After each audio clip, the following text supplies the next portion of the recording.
Do my lipstick dry? Sorry, I had to do it me and my concept. Okay, we are here to make a video. I'm sorry I've been acting a fool. Why didn't you guys tell me that my light wasn't on? Oh, I knew something was missing and you guys didn't even help me out. You couldn't help me for 1 second. I'm not asking you for no help. You guys are unreliable. I'm just kidding. But hello, welcome. What is going on, everybody? Welcome back to the channel. Of course, I know I'm so sorry. I'm bringing this out to you guys pretty late, but this is probably going to be like a double thing. So not a double thing, but I'm probably going to release 2 videos at the same time, kind of. Both reviews, because, and by both reviews, I mean Loki and the Marvels, because I've been watching those things, and it just took me a while to get these uploaded to y'all. I was away for about 4 days, and then I was kind of busy after that, working and stuff like that, but I'm getting it to you now, so bear with me, y'all. I got y'all. So right now, this is going to be the Loki review. I'm not going to split this video up. I'm going to just kind of talk about the whole entire show in general with each episode in mind, and kind of just give you my final verdict on what I thought about it. So first things first, Loki, right? I don't think they're having any more seasons. I think this was the entire wrap up of everything Loki based. Like, this was his arc, his ending arc for everything with him. And I don't know, should I make this a spoiler free review? Spoilers. Okay, so it's gonna be a mild spoiler review. No, it's not. This is gonna be a non-spoiler review. I'm not gonna really go into too much detail. I'll just generally talk about certain things that happen and things like that. Okay, well, no, that's not true, because I want to talk about the end. So this is going to have mid spoilers, a little bit of spoilers here and there. So with that in mind, let's keep going. So Loki season 2. Now, I never actually got a chance to record a review for season 1. That's not what this is. This is just going to be like an entire thing for the show in general. How about that? So season 1, I thoroughly enjoyed, right? The story, I couldn't really follow behind it. Loki, it's not really a hard show to follow behind, but usually for me, when it comes to movies and talking about time and the back and forth and the present and the past and the future, that's usually where I kind of like lose myself, honestly, because it's just so complicated and convoluted, and I'm just like trying to keep up, but it's to my best of my ability. Like, I was able to understand what was going on, but then it's like I just wasn't understanding certain things. Like, I don't personally like the feeling of having more questions than answers when I'm watching something. I would like to feel like I'm fulfilled, at least in some way. And with the first season, that's how I was kind of feeling. I was feeling like I was just watching episode after episode after episode, and it was just kept bringing up more questions, and I had no answers. And I was hoping that within season 2, with the way season 1 had ended, most of those unanswered questions would have been answered within season 2. But it wasn't still.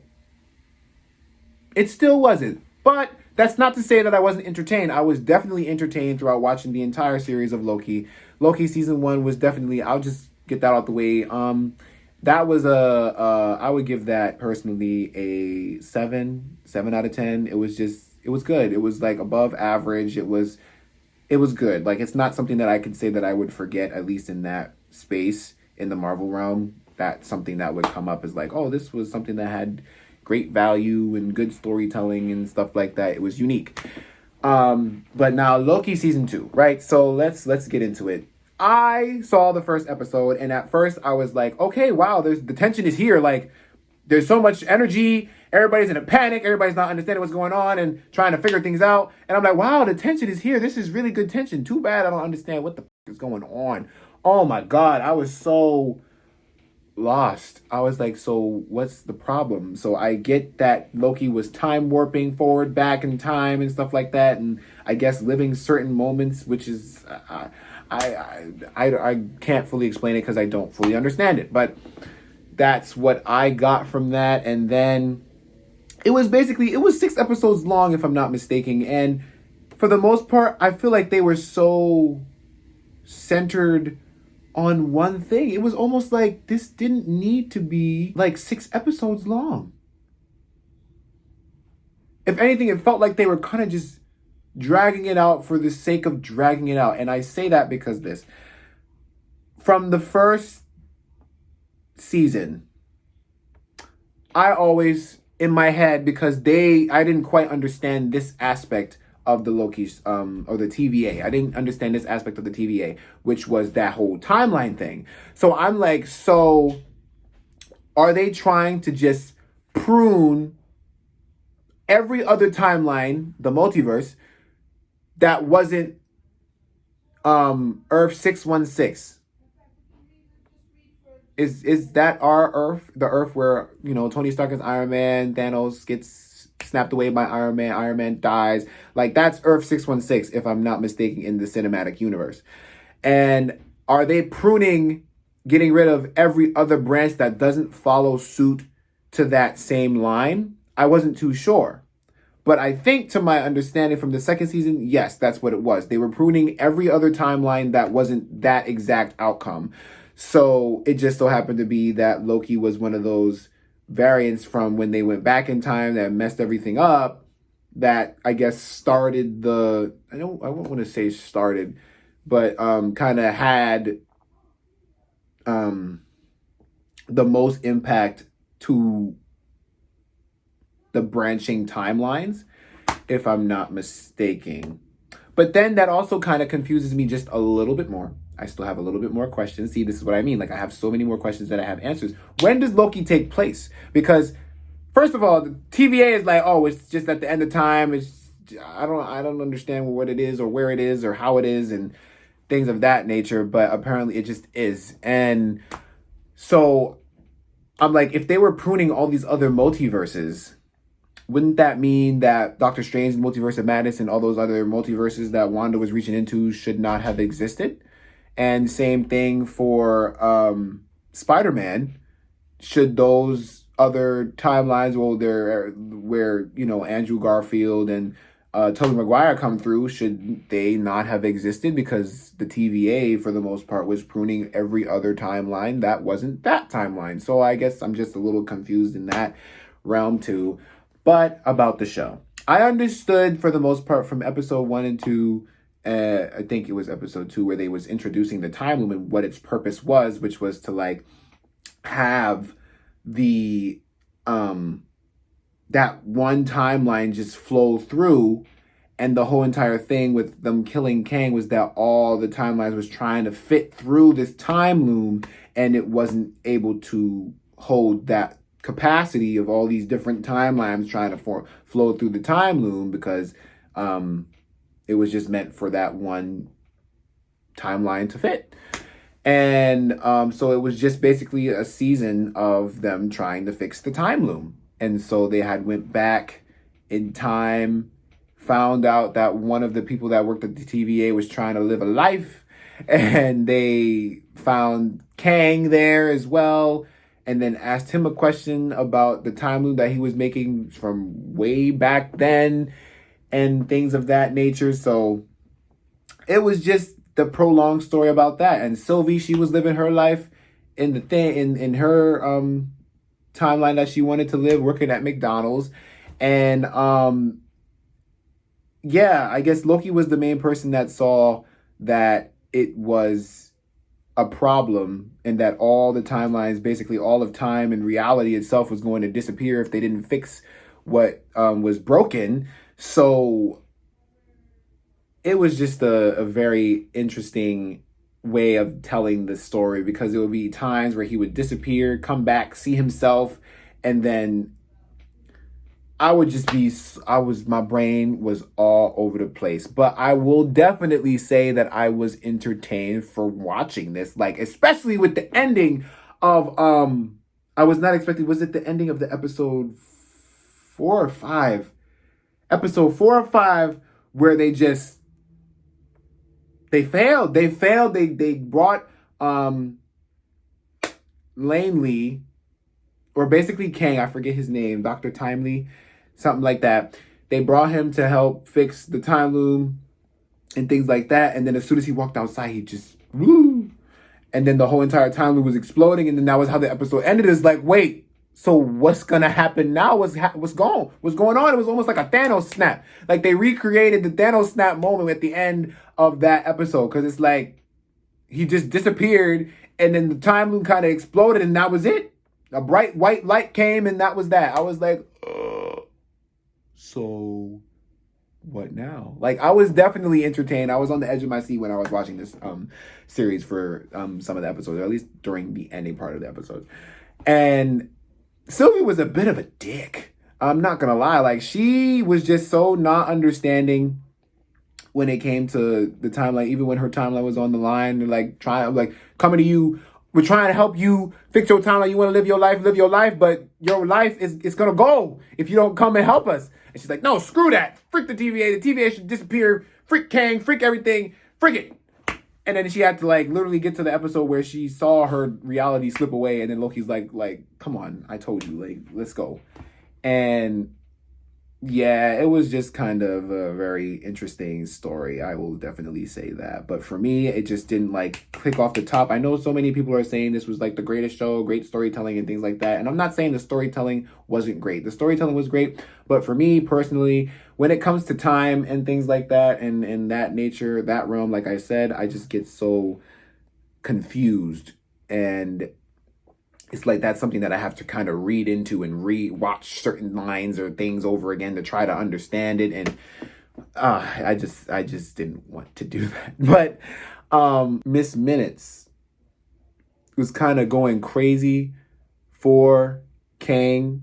I also thought that was crazy that Miss Minutes was kind of like a bit of a she had her own little logic. I thought they were going to kind of dwell on that a little bit more. That would have been really cool if they were to dwell on that Miss Minutes winning a body thing with Kang and whatnot, but that was a bit interesting bit. But the main knit and grit is the Loki. That's what I wanted. So I really enjoyed this show when Kang was there, Loki was there, when they interacted with each other. And I'm not talking about the Kang, the one that's it's a prototype, not that one, but the one, like, don't get me wrong.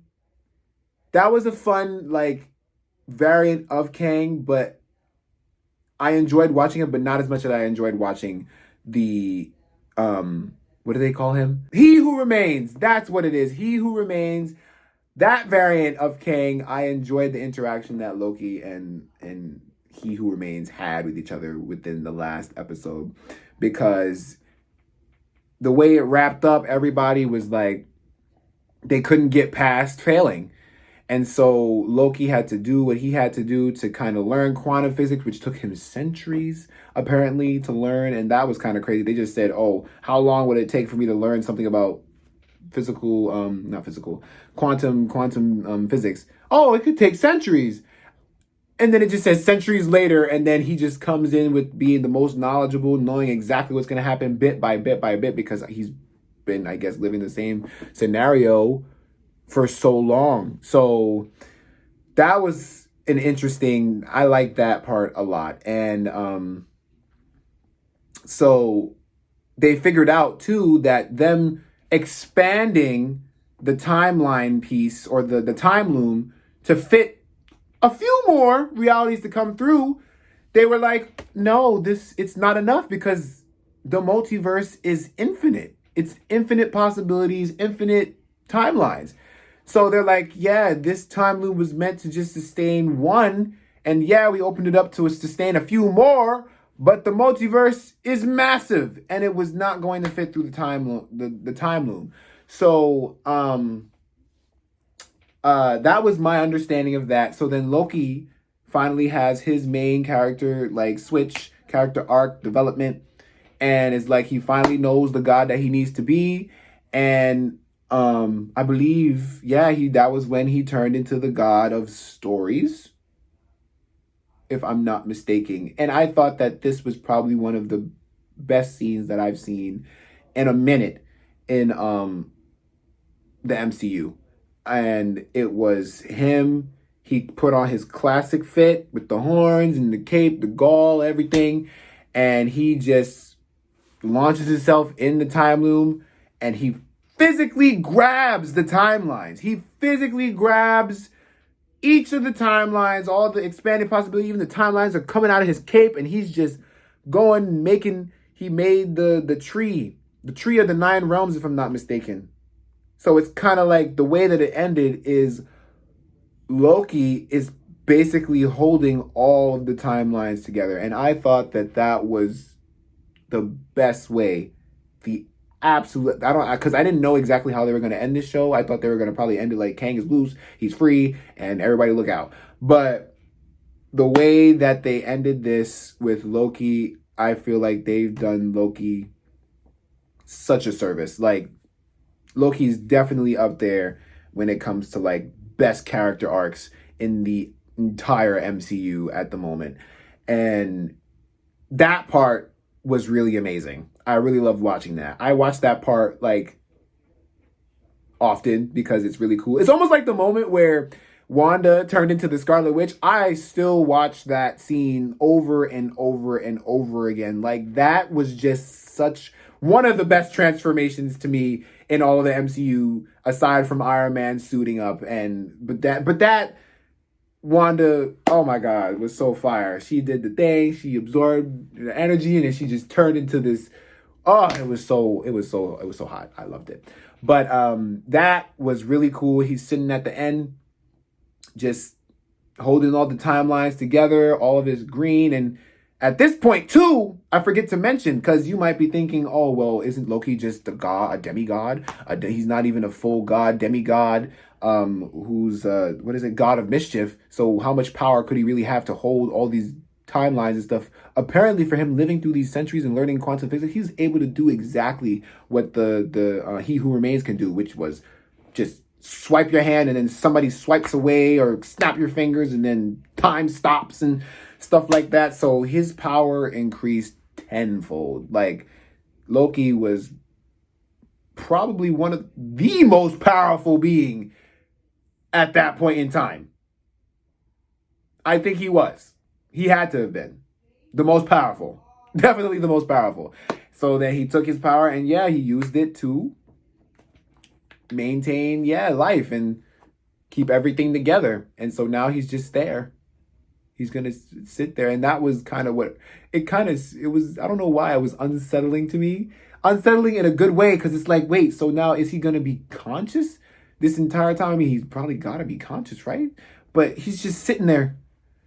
Like, at the end of the scene, it was just him sitting there holding the branches and with a little smirk on his face. And I'm like, so now that's it? He's going to just sit there for the rest of his eternity, holding the timelines together. Oh my God.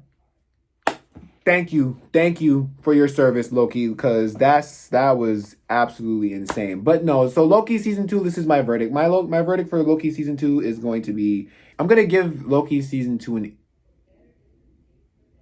8. Yeah, I'm going to give it an 8. It's going to get an 8 because, like I said, I was thoroughly entertained. And for the most part, I just didn't understand a lot of the story or the time twists and things like that. And I just feel like, for the most part, if they didn't make it seem like they were just telling a story about the time loom throughout this whole entire season and how it just basically needed to expand it, because it's like I almost got that from the beginning of season 1. I'm like, isn't the multiverse supposed to expand and it's supposed to like be free? Isn't that a healthy thing?